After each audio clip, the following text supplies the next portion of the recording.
आपको जब भी ऐसा लगे कि आप डीमोटिवेटेड हो रहे हैं, देखिए मोटिवेशन के दो तरीके होते हैं। एक तो वैसा मोटिवेशन है कि मैं थोड़ी आग लगा दूं, 10 बार जोर से बोलूं, आप भी बोले जोर जोर से, एकदम खून गर्म हो जाए, आप बाहर निकले, आपको लग रहा है कि आप कुछ भी कर सकते हैं, आधे घंटे बाद लग रहा है अरे हम तो वैसे के वैसे हैं। एक तो वो मोटिवेशन है जो आधे एक घंटे वाला होता है, उसमें मेरा कोई इंटरेस्ट नहीं है, ना मैं वैसा मोटिवेटर बनना चाहता हूं। असली मोटिवेशन कहां से आता है? एक तो असली मोटिवेशन ऐसा नहीं होता कि एक साल में एक स्पीच सुनी, एक साल के लिए मोटिवेट हो गए, नहीं। असली मोटिवेशन आता है जिंदगी की जरूरतों से, आसपास से, डेली लाइफ से आता है। और डेली लाइफ से मोटिवेशन चाहिए तो क्या करना चाहिए? ये मैं 3-4 टिप्स दे रहा हूं, आप सब इसको फॉलो करें, आपको डीमोटिवेशन कम से कम नहीं होगा। एकदम आराम से जिंदगी जीनी है, दुखी होना ही नहीं है। सबसे पहली बात, अपने आप से इतनी उम्मीदें नहीं पाल लेनी है जो पूरी नहीं हो सकती। और मैं आमतौर पर जब मोटिवेशन के लिए कोई मुझसे कहता है ना, मैं कहता हूं बच्चों को मत बुलाइए, उनके पेरेंट्स को बुला लीजिए। पेरेंट्स को समझाना ज्यादा जरूरी होता है कि बच्चों से इतनी उम्मीदें ना पाल लें कि बच्चों को जीना मुश्किल हो जाए। पेरेंट्स की एजुकेशन ज्यादा जरूरी है। भाई मैं देखता हूं मेरा बेटा पढ़ने में ठीक है, बहुत तोप नहीं है, मैं चाहता भी नहीं कि तोप बने, ठीक से पढ़ ले, मस्त रहे एकदम। पर हमारे गली मोहल्ले में कुछ बच्चे तोप हैं, उनके माता पिता रात दिन लगे रहते हैं, मम्मी फिर से 10th क्लास कर रही हैं, पापा भी 10th क्लास कर रहे हैं, बच्चा भी कर रहा है, रात दिन माँ बाप भी पढ़ा रहे हैं उसको, बच्चा भी पढ़ रहा है, पूरी फैमिली 10th क्लास कर रही है। और बच्चे के 10th क्लास में 99.8% मार्क्स, उसके बाद भी दुखी, 0.2 क्यों नहीं आए? और हमारे वाला 50 में खुश रहता है कि बहुत आगे, काफी है, इससे ज्यादा क्या करेंगे? अगर आपने बच्चों से इतनी उम्मीदें पाली, इतना कंपटीशन में उलझा दिया, बेटा तुम्हें फर्स्ट आना है, टॉप करना है, 100% लाना है, ये करना है, वो करना है, आपका बच्चा कितना भी टॉप कर ले, वो कभी खुश इंसान नहीं बन पाएगा। और पेरेंट्स के लिए सबसे जरूरी होना चाहिए कि आपका बच्चा खुश रहे, ठीक इंसान बन जाए, आपके बुढ़ापे में आपकी चिंता कर ले, मन ही मन आपसे नफरत ना करने लगे। जब मेरे पास बच्चे अकेले में आके बात करते हैं, कभी कभी रोते हुए बोलते हैं मुझे अपने पेरेंट्स से नफरत है, नफरत। उन्होंने मुझे एक मशीन समझा अपनी इच्छाएं पूरी करने के लिए। मेरा मन था ये करने का, धमका धमका कि ये फील्ड दिलवाई जो फील्ड मेरा स्वधर्म है ही नहीं। मैं रोज पढ़ता हूं रो रो के, मेरा मन नहीं करता पढ़ने का क्योंकि मेरी फील्ड थी ही नहीं। इसलिए आप सबसे कह रहा हूं, हर व्यक्ति हर काम नहीं कर सकता, पर हर व्यक्ति कुछ ना कुछ अच्छा कर सकता है। और वो कुछ ना कुछ अच्छा क्या है? जो आपका स्वधर्म है। इतने उम्मीद मत पालिए। मसलन क्रिकेट भारत का शौक आजकल सब लोगों को हो गया है, लाखों बच्चे क्रिकेट खेल रहे हैं गली मोहल्ले में, सबको आईपीएल में आना है, सबको भारत की टीम में आना है। पर भारत की टीम में कुल 16 लोग आएंगे, उनमें भी 11 खेलेंगे, 5 बाहर बैठेंगे।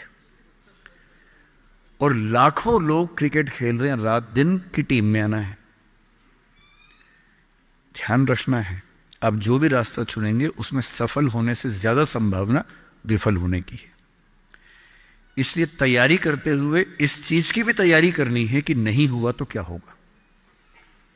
और मैं बच्चों को बार बार कहता हूं, जिंदगी बहुत बड़ी है, नौकरी जिंदगी का एक छोटा सा हिस्सा है, मिले बढ़िया, ना मिले भाड़ में जाए, एकदम भाड़ में जाए, ठीक। और मैंने खूब देखा है, आईएएस आईपीएस बनने के बाद भी कुछ लोग आत्महत्या कर लेते हैं, दुख से, तनाव से, परेशानी से। और मैंने देखा कुछ लोग छोटी सी नौकरी में इतने मस्त मौला होते हैं कि जिंदगी की हर खुशी जैसे उनके पास ही है। अंत में खुश रहना है तो उसके लिए कोई एक नौकरी जरूरी छोड़ना है, मिलेगी तो बढ़िया है, ना मिले तो भाड़ में जाए। तो अपना तकिया कलाम बना लीजिए। तकिया कलाम का मतलब अपनी एक पंच लाइन बना लीजिए, अपनी एक मिशन स्टेटमेंट बना लीजिए कि ताकत लगाएंगे, पूरी पूरी ताकत से कोशिश करेंगे कि जो मैं चाहता हूं, जज बनना है, पॉलिटिशियन बनना है, आईएएस बनना है, जो बनना है बनूं। उद्यम करना है उद्यम करूं, स्टार्टअप करना है स्टार्टअप करूं, पर नहीं हुआ। कोई पूछे ना अगर नहीं हुआ तो बोला भाड़ में जाए, क्या हो गया नहीं हुआ तो कुछ और करेंगे, तू नहीं कोई और सही, कोई और नहीं कोई और सही। ये इंसान के बारे में नहीं, अभी नौकरी के बारे में है। ये नौकरी नहीं तो कोई और नौकरी सही, कोई और नौकरी नहीं तो कोई और नौकरी सही, ऐसा क्या है, हजार ऑप्शन है। तो खुद से उम्मीदें कम। दूसरा, अपने आसपास 3-4 लोग ऐसे रखिए जो कायदे के लोग हो। आपके जो दोस्त होते हैं ना, जो सबसे अच्छा दोस्त है वो पूरा दोस्त नहीं होता, थोड़ा सा दुश्मन भी होता है। हर दोस्त और दुश्मन का पैकेज होता है। वो आपसे जलता भी सबसे ज्यादा है, लेकिन दोस्त भी है। आपके राज रखता है। आपके पेरेंट्स को वो सब नहीं बताता जो पेरेंट्स पूछते हैं उससे, क्योंकि आप भी नहीं बता रहे उसके पेरेंट्स को। एक म्यूचुअल अंडरस्टैंडिंग है। लेकिन जब दोस्त ऐसा होता है ना कि दूसरा दोस्त सफल हो जाए तो हमें जलन होती है, ईर्ष्या होती है, जो कि नेचुरल है। दुखी नहीं होना है। कोई दोस्त आपको पूछे अगर मैं सिलेक्ट हो गया तू नहीं हुआ तो जलन होगी, झूठ मत बोलना हाँ होगी, नॉर्मल है, सबको होती है, मुझे भी होगी, लेकिन इतनी नहीं होगी कि मैं तेरे खिलाफ कुछ काम करना चाहूं। थोड़ी होगी, ह्यूमन बीइंग हूं, ह्यूमन साइकोलॉजी है, तो मैं उससे कैसे बच सकता हूं। अपने आसपास 3-4 ऐसे लोग रखिए जो जनरली पॉजिटिव रहते हों, मनहूस ना हो।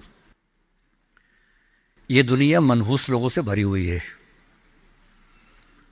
आप कुछ भी करने लगेंगे, आप कहेंगे मैं सोच रहा हूं कि अपना काम शुरू करूं, लोग कहेंगे अरे पागल मर जाएगा, अरे पागल, तेरे खानदान में किसी ने किया आज तक, अरे तेरे बस की बात नहीं है, अरे छोड़ दे, तुझसे होगा ही नहीं, मैंने पहले ही कहा था नहीं होगा।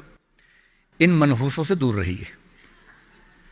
ऐसे 2-4 लोग जो थोड़ा पॉजिटिव हों और सोच समझ के सलाह दे।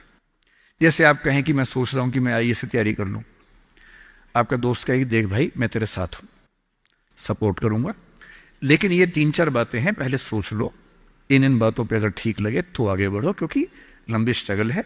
हाँ, स्ट्रगल करोगे तो मैं साथ में हूं, कोई दिक्कत नहीं आएगी।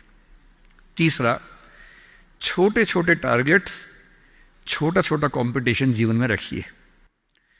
एक लंबी यात्रा एक झटके में नहीं होती है, बहुत छोटे छोटे टारगेट से पूरी होती है।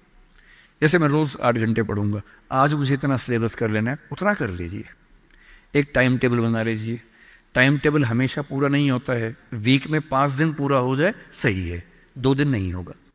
क्योंकि इस उम्र में क्या होता है कि 5 दिन पढ़ लिए, 6 दिन जा रहे थे, किसी को देख के अच्छा लग गया, अब उसी की याद में खोए हुए हैं, पढ़ाई नहीं हो रही है। तो वो भी करना है ना, इंसान बने रहना है, मशीन नहीं बनना है। तो 5 दिन पढ़िए, 6 दिन मोहब्बत का रखिए, दोस्ती का रखिए, खेलने का रखिए, और इन सब चीज़ों को मैनेज करते हुए एक अच्छी लाइफ के साथ अगर टारगेट्स लेके चलेंगे, छोटा छोटा कंपटीशन अपने दोस्तों के साथ करते हुए आगे बढ़े, तो मोटिवेशन आमतौर पर बना रहता है। और जब जब डीमोटिवेशन ज़्यादा होने लगे तो मेरे जैसे किसी की बात सुन लीजिए, 1-2 घंटे के लिए गुब्बारा फूल जाएगा, और 2 घंटे के लिए अगर उस फेज से आप निकल गए तो चीज़ें ठीक रहेंगी।